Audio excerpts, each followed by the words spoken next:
Hey guys, welcome to the Silver Report. Here we are, it's Saturday, March 18th, 2017, and let's get right into some of the economic factors that are playing a part into the world economy, because what we're seeing right now is they had this G20 meeting, the finance ministers, they gathered together, and after hours and delays of discussion, amid tensions over the trade comments between the United States and the rest of the G20, it appears Donald Trump has won. While China was adamantly against protectionism, the finance ministers end talks without renewing their long-standing commitment to free trade and rejection of protectionism against U.S. opposition.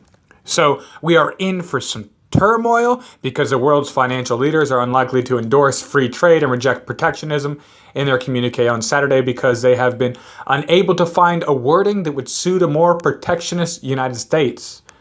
This is decades of tradition among the finance ministers and the central bankers of the world's 20 top economies, who over these years, they've repeatedly rejected protectionism and endorsed free trade. So we've had year after year after president who has been working against a United States economy and working more towards a global economy, a global united economy, and now the new administration in the United States is considering trade measures to curb imports. They're considering a border tax, and they would not agree to repeat the formulations used by the previous G20s, clashing over China and Europe. In fact, what we have seen, unless there's a last-minute miracle, there's no agreement on trade.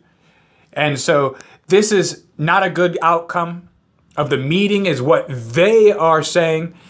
And it's mostly from Bundesbank President Jens Weidmann. And what they're saying, the new communique said, "We're working to strengthen the contribution of trade to our economies. We will strive to reduce excess global imbalances, promote greater inclusiveness and fairness, and reduce inequality in our pursuit of economic growth." The watered-down commitments on free trade reflected the anti-globalization mood that Donald Trump has brought to Washington and came in the first G20 meeting between Steven Mnuchin and the new U.S. Treasury Secretary and his foreign counterparts.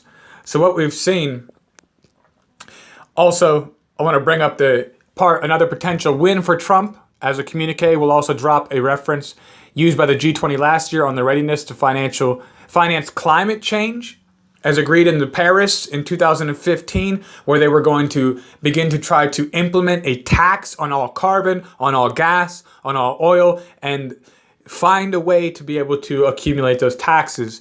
And so because of oppositions from the United States and Saudi Arabia, Trump, he called global warming a hoax concocted by China to hurt U.S. industry, and he vowed to scrap the Paris Climate Accord aimed at curbing greenhouse gas emissions. The Trump administration on Thursday proposed a 31% cut to the Environmental Protection Agency's budget as the White House seeks to eliminate climate change programs and trim initiatives to protect air and water quality. Asked about the climate change funding, Mick Mulvaney, Trump's budget director, said on Thursday, "We consider this to be a waste of money."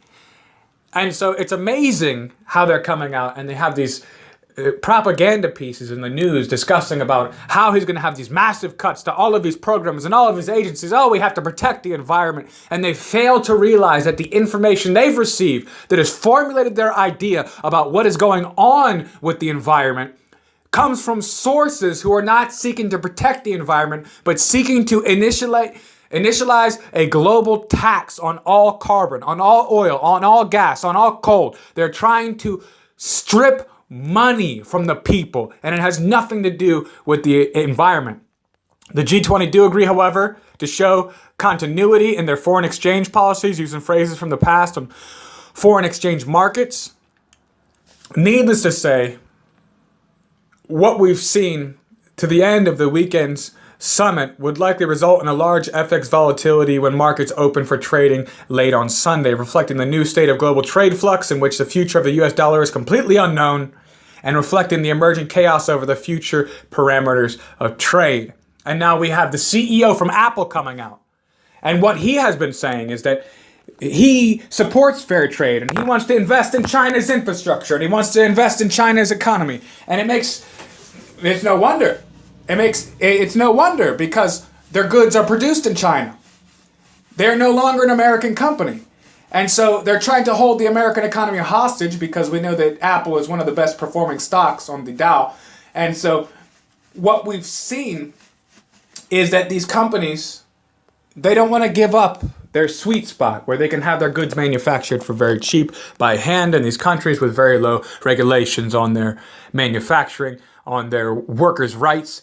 And so in the effort to bring America, well, we'll use Donald Trump's words, to make America great again, is going to cause a lot of turmoil. As you see, the world's top 20 economies, they are set against these policies. For decades, they've been moving to undermine the sovereignty of the United States and to form some sort of new global economy that is controlled by another entity. And the move back from these policies will be painful. It will be felt. And as a result of trade policies, it's the world, it's going to feel in your pocketbook. You're going to feel it in your wallet. You're going to feel increased prices on goods. It's going to take a while to get the American workforce back and trained on how to produce goods and how to work more. We have the millennials completely out of the workforce, not even trying to get a job. All right, guys, so thank you for joining me here on the Silver Report. If you like the content, be sure to subscribe, like the videos, share the videos, get the word out. I thank you guys all so much for stopping by. As always, stay safe.